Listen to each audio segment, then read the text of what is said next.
يا أبتاه يا أبتاه أخبرهم عن أراضينا المحتلة، حدثهم عن حقولنا المسلوبة.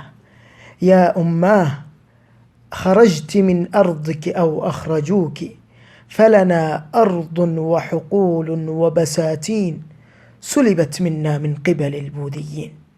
زعموا أراكان أرضهم، شردوا الأراكانيين كلهم. يا جدي حدثني عن أراكان وقراها، عن جبالها وسهولها وهضابها.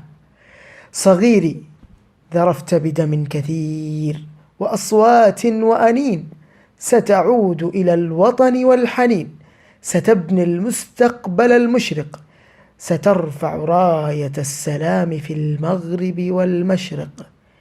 وكلهم بصوت واحد: نريد العودة إلى الديار، نريد الرجوع والاستقرار.